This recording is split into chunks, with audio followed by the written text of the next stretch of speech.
আমরা মুসলিম, আমরা মুসলমান। ইসলামে একজন মুসলিম আরেকজন মুসলিমকে হত্যা করতে পারে না, কিন্তু আমরা আজ কি দেখলাম? ওয়াশিংটন পোস্ট এবং রয়টার্স রিপোর্ট করেছে গতকাল ইসরায়েল মার্কিন যুক্তরাষ্ট্র যে হামলা চালিয়ে ইরানের সর্বোচ্চ ধর্মীয় নেতা আয়াতুল্লাহ খমেনিকে হত্যা করেছে। এর নেপথ্যে সৌদি যুবরাজ।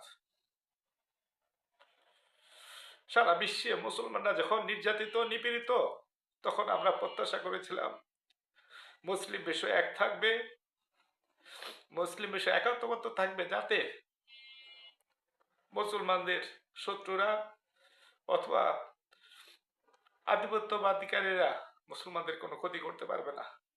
কিন্তু অত্যন্ত দুঃখ, অত্যন্ত কষ্টের ব্যাপার, সৌদি যুবরাজের ষড়যন্ত্র, ইসরায়েলের প্ররোচনায় মার্কিন যুক্তরাষ্ট্র আজ ইরানের সর্বোচ্চ ধর্মীয় নেতা আয়াতুল্লাহ আলী খোমেনিকে হত্যা করলো। শুধু আয়াতুল্লাহ আলী খোমেনিকে হত্যা করে নাই, ইয়াজিদ যেমন কারবালা প্রান্তরে ইমাম হোসেনকে হত্যা করেছিল,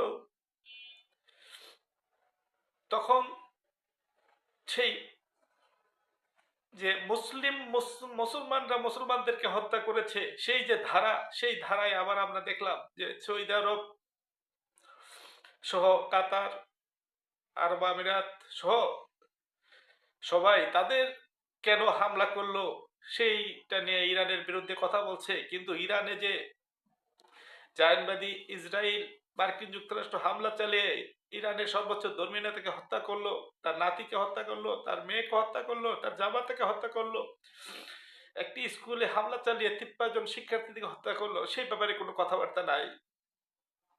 আজ পরিষ্কার হয়ে গেল যে এই হত্যাকাণ্ডে হামলার পিছনে নেপথ্যে যিনি, তিনি হচ্ছে সৌদি যুবরাজ সালমান। আমরা এই ধরনের শাসকের, এই ধরনের মুসলিম নামধারী প্রতারকের কার্যক্রমের বিরুদ্ধে তীব্র প্রতিবাদ জানাচ্ছি। আমরা প্রত্যাশা করব মহান আল্লাহ এই ধরনের শাসকদেরকে শোচনীয়ভাবে এদের শাসন ব্যবস্থাকে ভেঙ্গে চুরমার করে দিবে। আল্লাহ নিকট দোয়া চাওয়া, এদেরকে হেদায়েত দান করুন অথবা এদেরকে ধ্বংস করে দিন, যাতে মুসলমানদের ক্ষতি করতে না পারে। আমাদের অত্যন্ত ভারাক্রান্ত হৃদয়ে বলতে হচ্ছে, মুসলমানদের বলিষ্ঠ কণ্ঠস্বর আয়াতুল্লাহ আলী খামেনি আজ আর আমাদের মাঝে নাই। সকল মুসলিম জাতি আপনারা ঐক্যবদ্ধ হন, প্রথমে ঐক্যবদ্ধ হন, আপনাদের নিজেদের মধ্যে যারা শত্রু আছে তাদের বিরুদ্ধে অবস্থান নিন।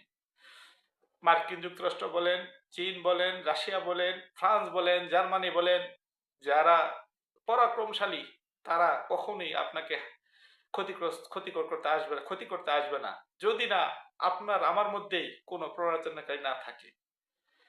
তাই অন্যকে দোষ না দিয়ে নিজেরা শুধরিয়ে নেই, নিজেদের মধ্যে যে শত্রু আছে তাদেরকে শুধরানোর চেষ্টা করি। আবারও সৌদি রাজ পরিবারের প্রতি ধিক্কার জানাই, ধিক্কার জানাই, ধিক্কার জানাই। সবাইকে ধন্যবাদ।